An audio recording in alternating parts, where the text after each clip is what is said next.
आज की कहानी को सब्सक्राइब करें और बेल आइकन को दबाना बिल्कुल भी ना भूलें।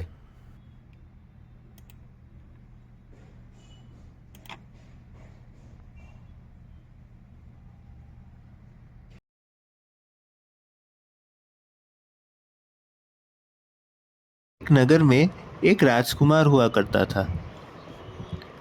राजकुमार चिरंजीत सदा अमर बने रहने के सपने देखता था। वह अमर बने रहने के लिए बहुत परिश्रम करता था। वह मृत्यु को कभी मंजूर नहीं करना चाहता था। वह एक दिन अपने पिताजी से मिलता है और कहता है, मैं शहर जा रहा हूँ, वहाँ प्रतिष्ठित होने जा रहा हूँ और एक प्यारी सी लड़की को विवाह करके मैं वापस लौटूंगा। वह अपने पिताजी से झूठ कहकर शहर की ओर रवाना होता है। वह जाने से पहले एक स्थान खोजता है जहाँ पर वह कुछ धनराशि खोद कर जाता है। वह अपने घोड़े पर सवार होकर बहुत सारे शहरों तथा कस्बों से गुजरते हुए जाता है। वहाँ पर वह एक राजमहल को देखता है। वह एक नगर को पहुँचता है। उस महल में एक राजकुमारी होती है जो राजा चिरंजीत को वहाँ आते हुए देखती है। राजा उसके दरबार को जाता है और वह राजकुमारी उसे देख के प्रसन्न होती है। वह उसे अपने महल में स्वागत करती है। चिरंजीत राजकुमारी को भी देख प्रसन्न होता है। अगले सवेरे को चिरंजीत राजकुमारी को अपनी मांग बताता है। वह राजकुमारी उसे इस महल पर रहने से कभी बुरा नहीं होगा वह बताती है। चिरंजीत ये सुनकर प्रसन्न होता है और उसे विवाह करने के लिए तैयार हो जाता है। वह वहाँ कुछ दिनों तक उसके संग रहता है। चिरंजीत बाहर के प्राकृतिक दृश्य का लुत्फ उठाता है, परंतु एक सप्ताह बीतता है, उसे वहाँ पर रहना बोरियत से लगने लगती है। वह घोड़े पर सवार होकर वहाँ से दूसरे स्थान की ओर रवाना होता है। वहाँ पर कुछ ही मीलों पर एक झोपड़ी होती है जहाँ पर पवन नाम का एक पहलवान था। पवन चिरंजीत से पूछता है, अरे कौन हो तुम और यहाँ कैसे आए? चिरंजीत अपना परिचय देता है और यहाँ पहुँचने का कारण बताता है। पवन उसको इस पहाड़ क्षेत्र का वर्णन करता है। यहाँ पर रहने से वह कभी नहीं मरेगा, यह उसे बताता है।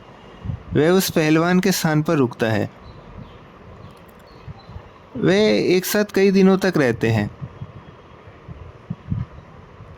चिरंजीत वह कुछ दिनों तक उसके संग रहता है। उसे कुछ दिन वहाँ उबाऊ सा लगता है और वह पवन से बाहर घूमने की आज्ञा मांगता है। पवन उसे अपने आसपास घूमने को कहता है, परंतु उसके कुछ ही दूर पर एक भरा सा झील होता है। पवन उसे वहाँ जाने से मना करता है, परंतु चिरंजीत बहुत चंचल था। वह पवन की बात को अनसुना करता है और उस झील की ओर ही जाता है। उस झील पर पहुंचते ही उसे कई मनुष्य की आत्मा दिखती है। चिरंजीत अपने पिता और उस राजकुमारी की आत्मा को भी देखता है। यह सब देखकर वह रोने लगता है। उसे तब अपने किए पर पछतावा होता है। वह राजकुमारी को याद करता है जिससे उसने विवाह करने से ठुकरा दिया था। वह वापस झोपड़ी को जाता है और पवन को उस झील के बारे में बताता है। चिरंजीत वापस अपने झोपड़ी को लौटने की सोचता है और पवन से वापस लौटने की आज्ञा मांगता है। वह अपने घोड़े पर सवार होकर रवाना होता है। चिरंजीत वापस बाग शहरों के भीतर से गुजरते हुए जाता है और उसे सब बदला हुआ सा मिलता है। अंत में वह उस राज्य को पहुंचता है जहां पर वह राजकुमारी से मिला था। वह वहां कुछ देर तक राजकुमारी की प्रतीक्षा करता है। कुछ देर के बाद उसके निकट एक बूढ़ी औरत आती है। चिरंजीत उसको देखता है और उससे पूछता है। बाद में वह पहचानता है कि यह औरत वह राजकुमारी है। चिरंजीत क्षमा मांगता है कि उसने राजकुमारी से विवाह करने से इनकार कर दिया था। वह अब पछता रहा है। राजकुमारी उससे बताता है कि किसी को भी कार्य को समय से ना करने से ये परिणाम होता है। इसी के साथ ही वह औरत मर जाती है। चिरंजीत थोड़ा उदास होता है और अपने पिता से मुलाकात करने की सोचता है। वहाँ पहुँचने के बाद वह नगर पूरा बदला हुआ पाता है। उसे अपना स्थान नहीं मिलता है। तभी वहाँ से एक आदमी जा रहा था। चिरंजीत उसको अपनी मौजूदगी का यकीन नहीं दिला पाता है।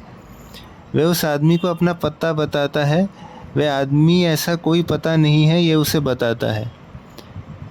वह फ़ौरन उस गड्ढे से पैसे निकालता है जहाँ पर वह सफ़र से पहले रख कर गया था।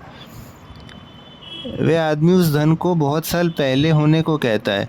ये कहकर वह वहाँ से चला जाता है। चिरंजीत फूट फूट कर रोने लगता है। इसी बीच मृत्यु की देवी उसके निकट प्रकट होती है। वह चिरंजीत को अपने भीतर समा लेती है। इसी प्रकार से चिरंजीत की अमर होने की इच्छा व्यर्थ हो जाती है।